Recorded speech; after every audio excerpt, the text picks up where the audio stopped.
On this episode, we're going to review two past events by two different Japanese wrestling promotions. The first one's going to be All Japan Pro Wrestling with the Champions Night 2, the 49th anniversary, and of course, Frontier Martial Arts Wrestling Explosion with Sky High.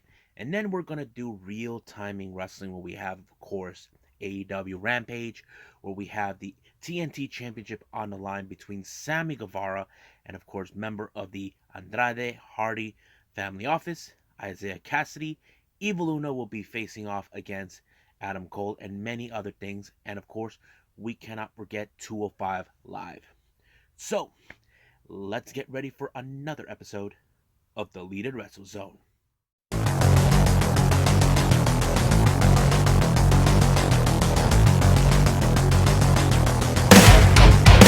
Are you ready? Get up, get up! Get up, get up! Get up, get up! Get up, get up! Get up, get up! Get up, get up!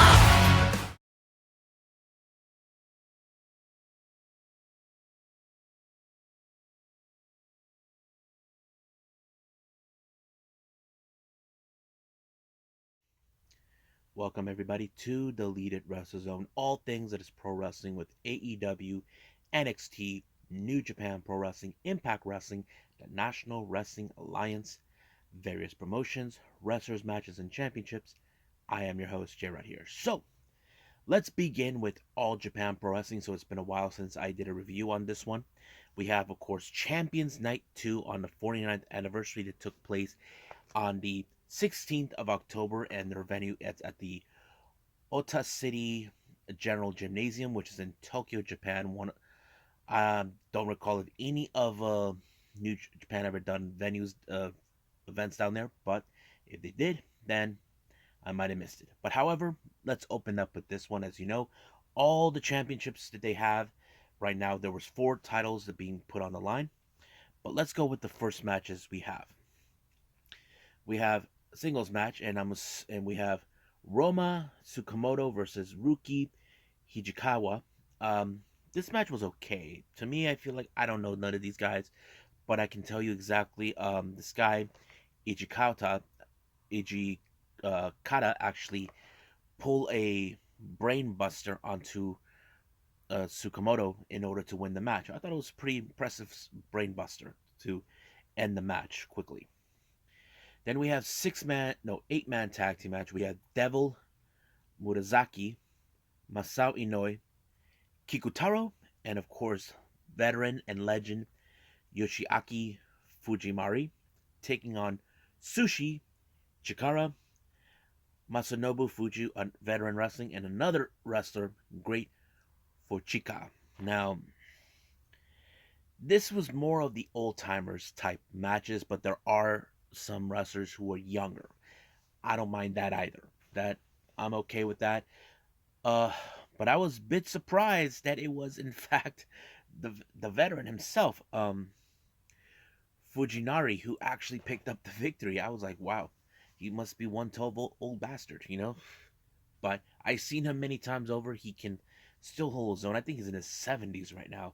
But yeah, I mean, we don't see this type of wrestlers that much in New Japan. We normally see it like either in Pro Wrestling Noah or All Japan. But yeah.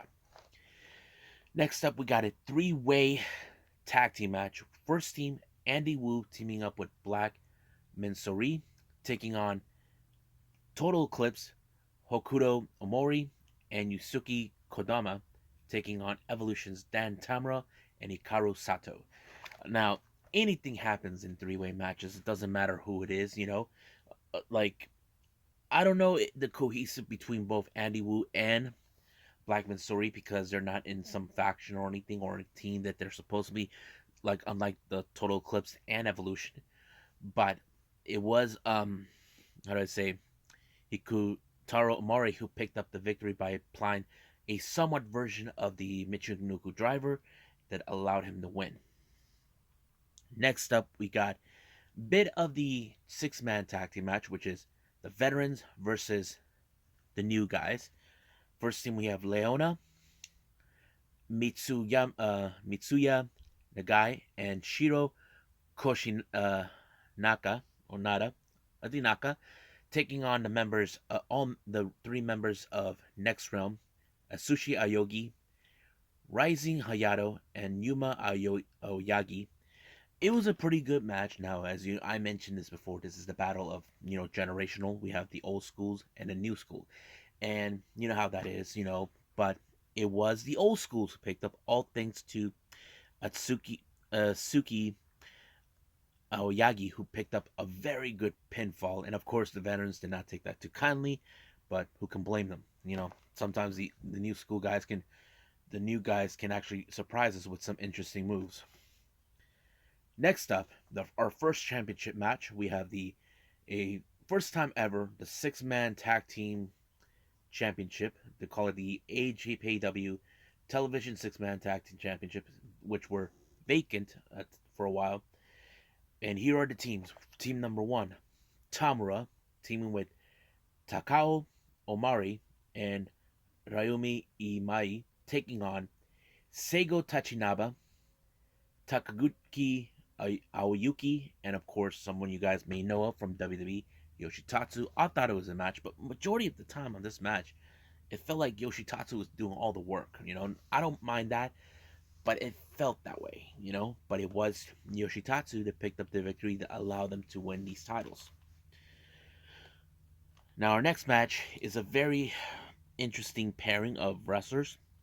First thing we got Ren and Jun Saito teaming with the members of Total Eclipse, was consistent of Koji Doi and Kuma Arashi, taking on Ryuki Honda, Koji Iwamoto, Kengo Mashimo, and Zeus. Now, you can see many of these, the team number 2 has like wrestlers from different factions, or they just are not in factions at all. But it was very interesting. But however, it was Kengo Mashimo that won this match when he pinned I don't remember which one, but he pulled off a very big victory. Now our next match is another championship match. This one is for the Junior Heavyweight Championship. We got Azanagi of Purple Haze taking on Sugi.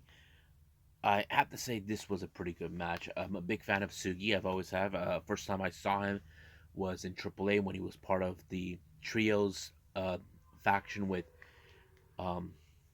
Kenzo something, along with another wrestler, calling themselves Yakuza, the Yakuzas. But it was a bit surprised that Uzanagi was the one who picked up a very good win, and I think he picked up a very roll-up pinfall in order to win the match. It was surprising. I did not expect that coming from him, but it was good. And he did get emotional after winning the match. I think he didn't expect it, but it did happen. Next match is the World Tag Team titles on the line. We have Twin Towers, consistent of Rohi Sato and Shuji Ishikawa, taking on Runaway Suplex, Shotaro Ashino, and of course Suwama. This was a very good match. I have to say, I like it. It was pretty good because this is more of the battle of the powerhouses, or the battle of the brutes, however you want to call it. But it was good. I liked it. However, it was Suwama who picked up a really good victory. I have to say, it was, even though he's been the Triple Crown champion, but he actually pulled off a really good one. Now our main event is the Triple Crown Championship between Kento Miyahara, who's trying to reclaim the title that he lost back in 2020 to Suwama, but he never got the chance to reclaim it back until Suwama had to forfeit the title when he had the COVID-19. And of course, Jake Lee is now the current champion, but Jake Lee never had the opportunity to break Kento. This match was so hard-hitting, so intense, but what I did like is how none of them were willing to give up. But however, because of this, it ended with a time limit draw, lasted for almost 16 minutes. Very impressive, very tiring, but I can tell that Jake Lee will not be satisfied until he finally beats fair and square Kento Miyahara. And I'm not sure in the other videos that other matches events they posted. Will we see that? I don't know, but I'll find out soon enough. But right now, this was a pretty good show. But right now, I think it's time to move on with the next one, which is going to be Frontier Martial Arts Wrestling Explosion with Sky High.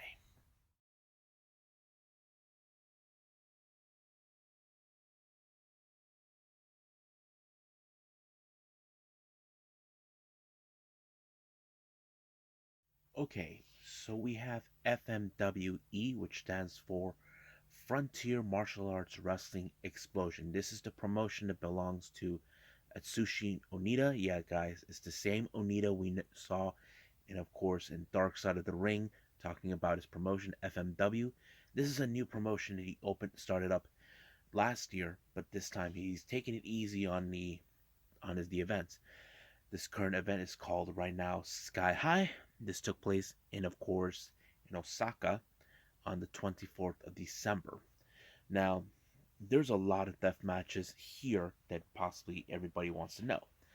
Now, first one is a rope barbed wire one-sided current explosion. Now, those who don't know what that means, one side of the ring will be barbed wires, and it's consistent of team number one, Daisuke Shomide and Hasegawa taking on Monster Leather and Mr. Atomic. Now, much of the entire match was mostly they're trying, like, if you're trying to hurt your opponent, you try to keep them away from that one-sided barbed wire because it's a pain.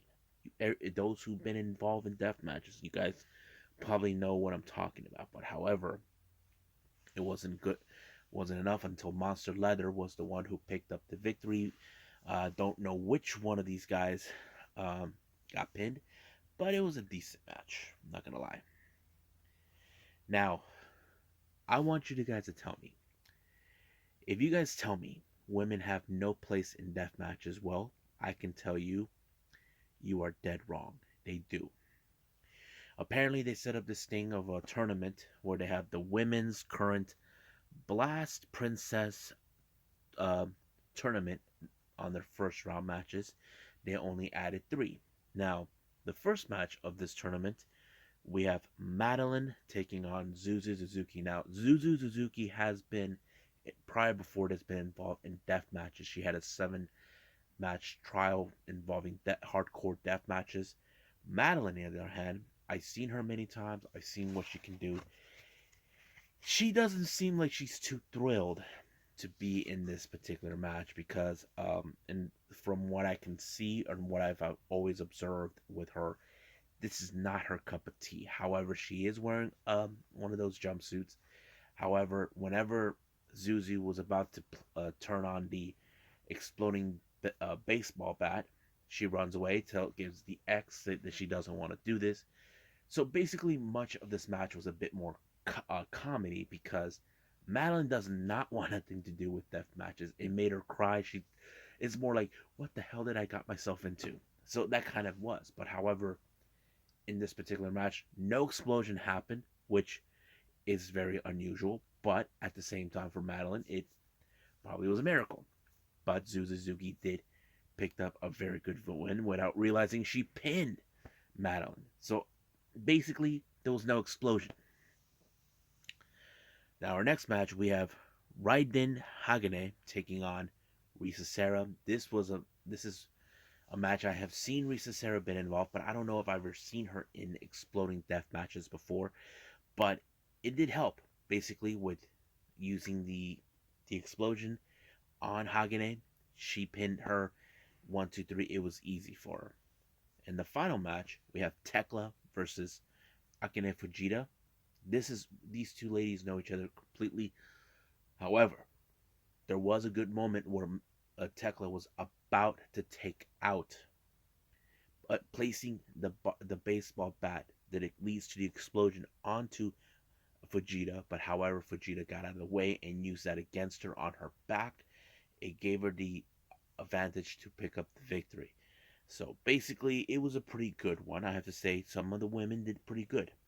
I have to say, Madeline was the most funniest one because she was trying to run away from whenever she hears like, yeah, yeah. But yeah, our next match is a current explosion bat death match. We have Akari Hido, Kanduro Hoshimo, and Hideyoshi Kamitani taking on Shooter, Ricky Fuji, and Raijin uh, Yaguchi. Now, this is basically the same thing, the baseball bat explosion that always helps, and that's exactly what happened. But it was, in fact, was, excuse me. I don't remember which one of these guys won, but it was team number one that picked up the victory. It was kind of interesting. Now, our next match, we have, of course, a very long type of death match. No rope, barbed wire, four-sided current, explosion, gyro, rocket, corner mine, explosion, current, blast bat, current, blast chair, deathmatch. Yeah, we have team number one, Abdullah Kobayashi and Mr. Pogo taking on Shanjiro Tagagi and Atsushi Onita. Now, this is one of those matches you know anything is going to happen. There will be explosions everywhere. You know how that goes when it comes to Onita. However, it ended with Tagagi and Onita winning the match, but however, they demand a restart. But it still ended in their favor. I have to say it was pretty good. So, what I think about this event, I give it 6.5. I think they could do better. I would like to see more of the women get involved, especially Madam makes me laugh, but that's how I think. But I think that's pretty much it right now, what I got with you guys. So it's time to move on with AEW Rampage.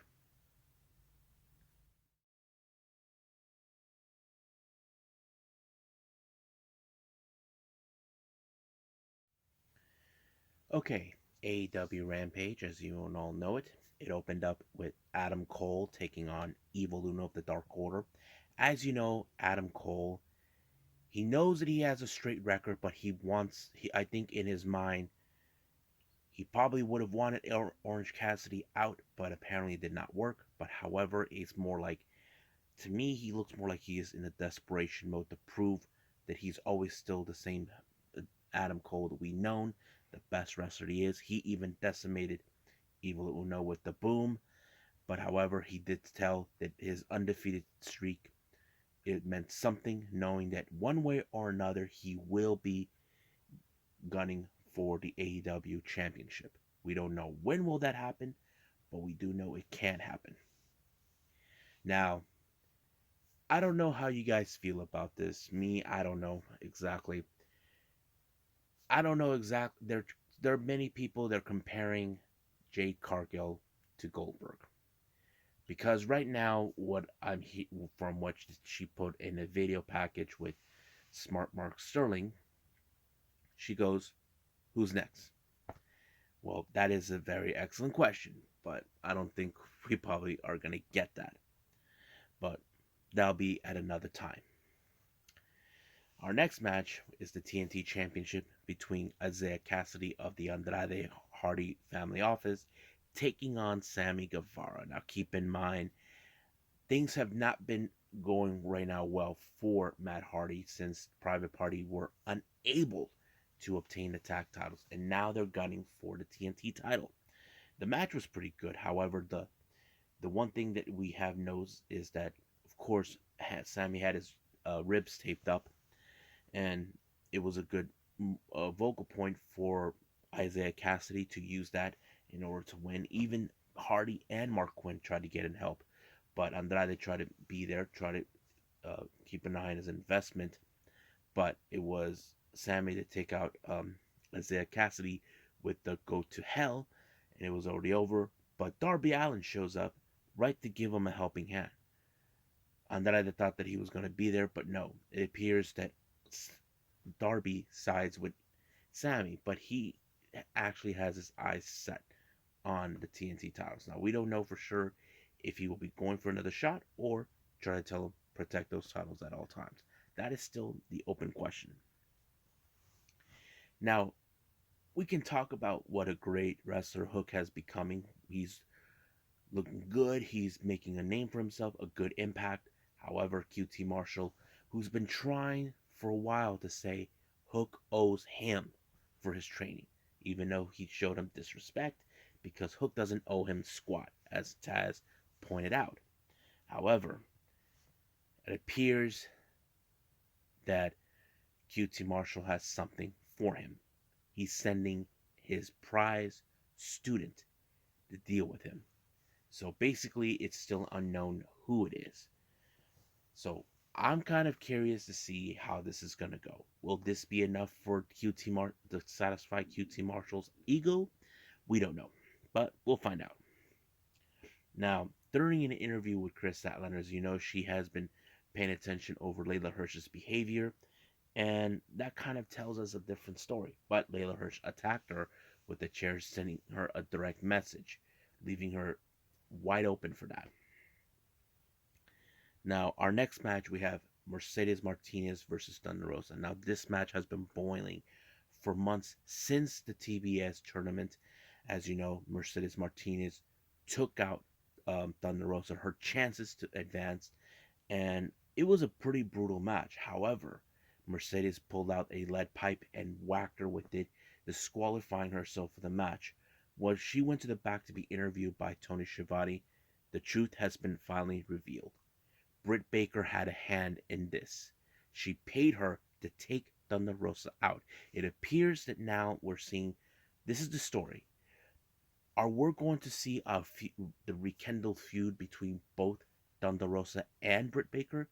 As you know, Britt Baker will do whatever it takes to hold on to the title. But however, Jamie Hayter was the only one that was not aware of what's been going on. But for the disqualification, that's not enough for Britt Baker. She wants Thunder Rosa taken out. But the real question is, will she pull it off? Or Thunder Rosa will be out? We don't know. This is telling us a story that appears we could be seeing the rekindle feud between Britt Baker and Thunder Rosa, because we do know they did put a big impact during that lights out match back in 2020, and I can't wait to see where they're going to go with that.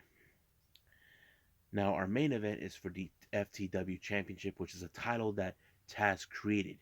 However, this is one of those matches that shows us Jay Lethal can really hang with guys like Rick Starks, and of course Ricky Starks' buddy Powerhouse Hobbs was right there watching, and it kind of did help.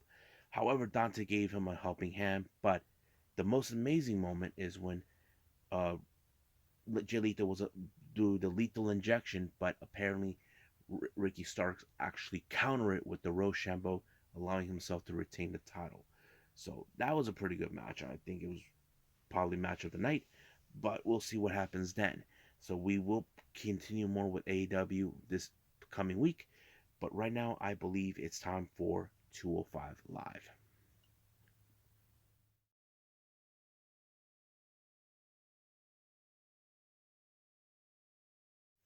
Okay, 205 Live, as you all know, it opened up with Bodie Hayward along with Andre Chase to take on Brooks Jensen, who's being accompanied by Josh Briggs. I thought this was a pretty good match, because as you know, Jensen, he's a bit of a brawler.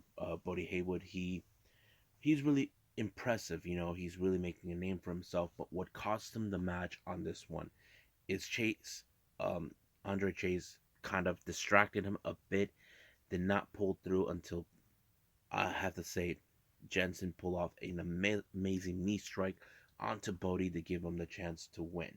However, when both Briggs and Jensen were leaving to the back, they encountered, of course, their love of their life, Casey Catanzaro and Caden Carter. So they decided to stay and watch the match from ringside. They pulled out a couple of chairs and support both Casey and Caden. Their opponents, in the other hand, is Fallon Henley and, of course, Lash Legend. I thought this match was pretty good. I know there's been talk about the lack of women they don't have for the Dusty Cup. I have to say they need to scramble more as much as possible, because I do know Casey and Caden are going to be in the mix, and I think this is more of a preview that we can see during the Women's Dusty Cup, and I'm really excited for that. But as always, the impressiveness from both Casey and Caden never seems to amaze me. It always seems to amaze me what they can do until they put up the finisher with the 450 splash, allowing for Caden to pick up the victory. 1, 2, 3. It's over, Jack. So we're gonna see what that happens.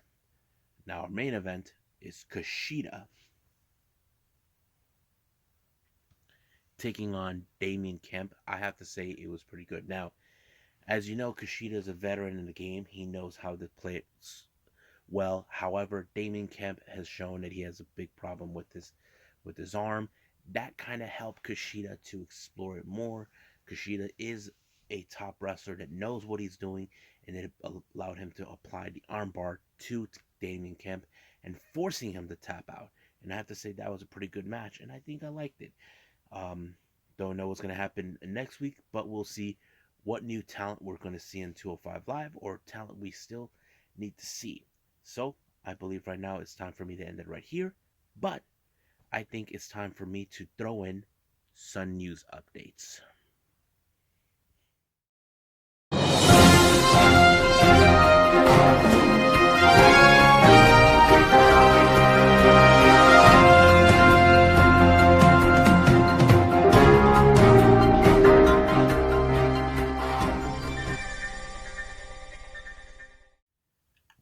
Okay, so we are here for news updates.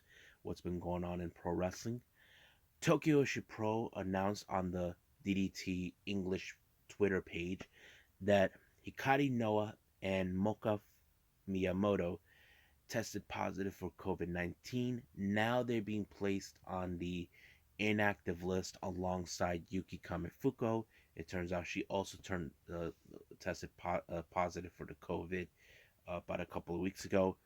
Uh, don't know when was it, but anyway. But Maki Ito did announce that Maki Ito did test on herself. It came out negative, but anything could change.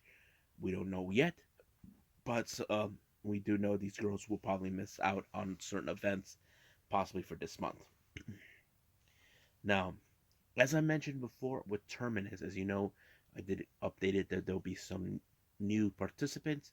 Right now, 2 more new participants has been announced, and here they are. We got Gabriel Kidd. Yes, guys, Gabriel Kidd, who was a young lion with New Japan Pro Wrestling, with the LA Dojo, is going to be in it, and of course, we cannot forget the man who I spoke about on Rampage, taking on the FTW champion, Jay Lethal. So we have Kidd and Lethal making their appearance on Terminus. I'm excited for this one. Now, recently, if you guys have noticed or heard, Beth Phoenix is now pleading for Kairi Sane to come back to WWE. Now, as you know, Kairi Sane, there's been talk that she could be possibly heading back to Stardom. That is still in the open air. We do know she's in fact opening up a gym. Now, I know some of you WWE fans will love to see her come back, but however, we still don't know much what she's going to be doing. So that kind of tears it out. Now, speaking of Kairi Sane, as you know, the continuation of the saga of the mysterious woman continues. Recently, on an event from last month by the Stardom, Momo Kogo was in a match alongside with her fellow members of Stars, taking on Queen's Quest. She called out Saya Kamitani, and she was about to spill the beans to tell who is this mysterious woman. So basically, it's still unclear. Even Saya Kamitani took her out, and Momo put her in a sort of like a camel clutch position to force her to tell the beans, even though Queen's Quest were able to save. But however, that does not end there. Recently, on the latest Stardom Twitter page, there's a clip where Momo Kogo was approached by Unagi Sayaka, her first opponent in Stardom, and her welcome wagon. It appears that possibly Unagi is kind of curious to know who is this mysterious woman, and she used like a little cone to say in her ear. Saya Kamitani was there watching, trying to prevent from spilling the beans. So, however, while this was going on, Rossy Ogawa doesn't seem like he's pleased what's been going on. I can tell by his behavior when it talks, even though I don't understand Japanese. But however, if I was these three ladies, I would keep my mouth shut. Well, Saya should have been the one keeping her mouth shut. Momo basically should have kept her mouth shut. Unagi, well, now she has to learn to keep her mouth shut. But it's kind of curious about the story about the mysterious woman. Those are saying it's possibly Kairi Sane. We don't know. If it is, I'm happy for that. So, now the last update I want to put out. It appears Powerhouse Hobbs has hinted a new member might join Team Taz. But however, he also hinted it's going to be a woman. You heard me correctly, folks. A woman. Now, who could that be? Well, there's signs and indication it could be Layla Hirsch. Now, I want to, how do I say, not reiterate or whatever, go back in time for something that happened, what was it, 2 years ago, when Layla Hirsch started making her way to AEW. Layla Hirsch posted on Twitter 2 years ago, asking Taz, I want to join. So, the real indication is, if it's Layla Hirsch, she would be a perfect. It's more, she fits the mold for what Team Taz are all about, you know? Of course, she's an expert submission and powerhouse for a woman of her size. And I think she fits in with, of course, with Team Taz. But it's still unclear if that's going to be. So, if it is going to be her, we're going to see something interesting with Team Taz, to see a woman join Team Taz, and it's going to be fun. So I can't wait to see that to take place. So I think that's pretty much it what we got. So I think it's time for me to call it a night. Well, I hope everybody enjoys me reviewing this episode with some interesting content with two past events from two different Japanese promotions. Of course, AEW Rampage and 205 Live. Coming up, we got NWA USA and, of course, New Japan Strong with New Beginning USA, and hopefully we get to hear Ian Riccaboni. We know that he was on a trial basis. I can't wait to see him. Um, Also going to review the recent events coming from both GCW with the Fight Club 2 in Houston, and of course AAW Pro Wrestling with Legacy. I'm excited for all of it.